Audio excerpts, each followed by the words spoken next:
Most things that never get done because they never get started.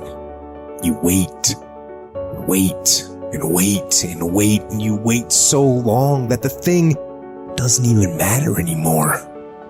And the days turn to weeks, and the weeks turn to months, and the months turn to years. Years of mediocrity is what causes people to be bitter. If you want to get around bitter and complaining people, get around people who are not seeing much activity.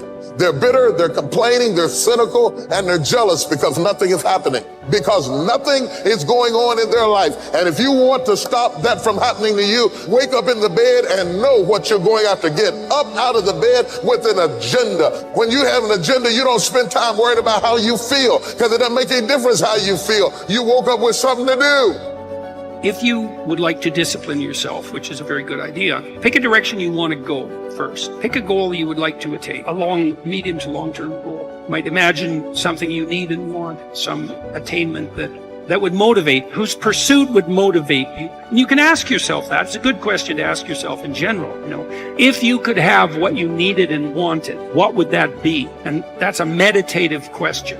You don't want to force an answer out of yourself. You want to ask yourself that like you would ask someone else. If I could have what I wanted, what would that look like? And you can ask yourself that in a more differentiated way. If I could have the relationship that I needed and wanted, if I could have the friendships, if I could have the job or career, if I could have the educational pathway, if I could adopt civic responsibility, if I could engage in some creative enterprise. The next goal is to take your goal and to fragment it into micro goals until you find a micro goal that's small enough that it still presents some challenge that you will do. Stop waiting for something to move you and move yourself. Every day, move yourself. In the morning, move yourself. In the afternoon, move yourself. At night, move yourself. Be very intentional and very deliberate about moving yourself.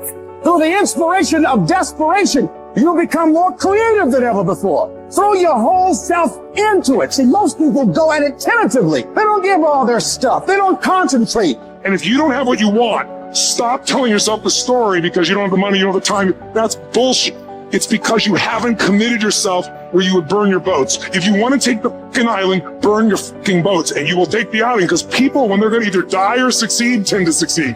Stand up for your dreams. Stand up for what you want in your life. Decide that your life is so meaningful to you, that you love you and you love life so much that you're going to stand up for something you want. You don't want to be a spectator. You want to get out in the field where the action is, and you will be amazed. After the struggle, there will be a calm period, and things will begin to click for you. Come out here with what you got. You don't have enough money? Don't worry about it. You got the dream. You must be patient, persistent, and positive no matter what. But aren't there some guarantees you can give us? Yes. You're going to die. You can't get out of life alive. So I'm saying to you, you got 6 months to live. Live your life now. Live your dreams now. Start acting like this is your last day on the planet.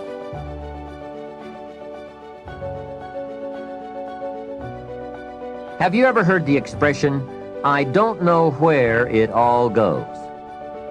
Well, from now on, make a new commitment to financial independence and to the value and the feeling that comes from knowing where it all goes and where it all comes from. It is just one of those important disciplines that cause you to prove to yourself that you are on a new road, walking in a new direction, becoming a new person, and arriving at a new destination. Without that effort, you will keep falling back. Hey, I found out you can make $5,000 a month and still go broke. You say, how could you go broke making $5,000 a month? It's easy. Spend $6,000. And when you make $5,000, spending $6,000 is not that difficult. Someone once said, if your outgo exceeds your income, your upkeep becomes your downfall. So, be the master over whatever you have and whatever you are. That's where the seeds of greatness are sown. Great wealth, great health, great results, great influence, and great lifestyle.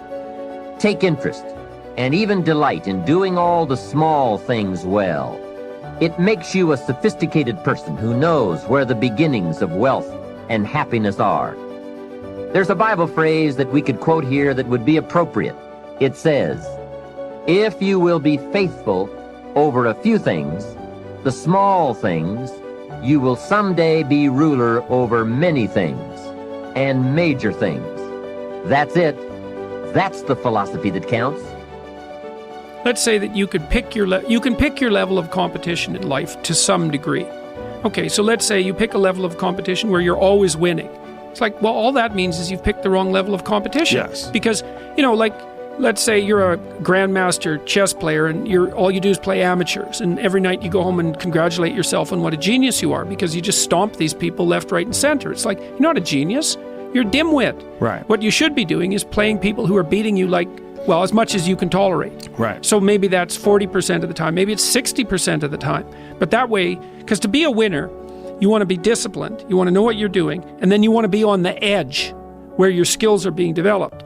And if you're going to be on the edge where your skills are going to be developed, you're at a place where losing is always a possibility.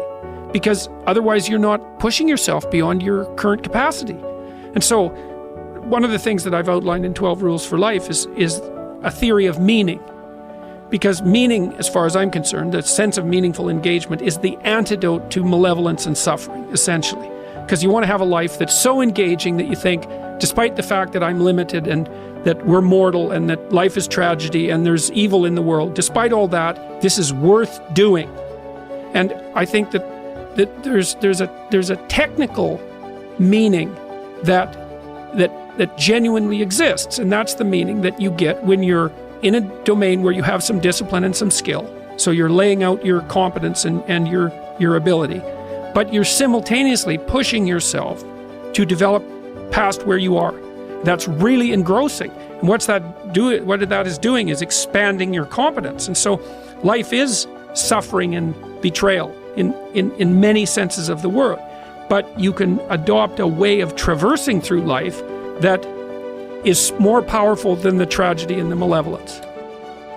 The art of true living in this world is more like a wrestler's than a dancer's practice. For in this they both agree to teach a man whatsoever falls upon him, that he may be ready for it, and that nothing may cast him down.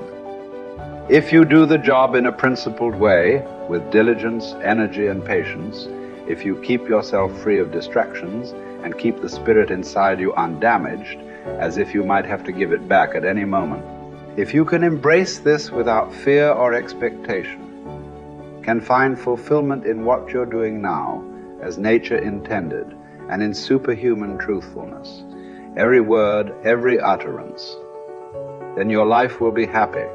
Your ability to control your thoughts, treat it with respect. It's all that protects your mind from false perceptions, false to your nature and that of all rational beings. It's what makes thoughtfulness possible and affection for other people. You need to avoid certain things in your train of thought. Everything random, everything irrelevant, and certainly everything self-important or malicious. You need to get used to winnowing your thoughts so that if someone says, "What are you thinking about?" you can respond at once and truthfully that you are thinking this or thinking that. The obstacle is the way. Embrace the challenges that come your way in your work, for they hold the potential for growth and self-improvement. Instead of resisting or complaining about difficulties, use them as opportunities to cultivate resilience, patience, and perseverance. Remember that your attitude towards work matters more than the work itself.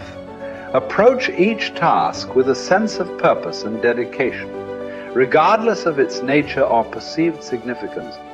Find fulfillment in the process of striving and giving your best effort rather than relying solely on external outcome. Think of your many years of procrastination.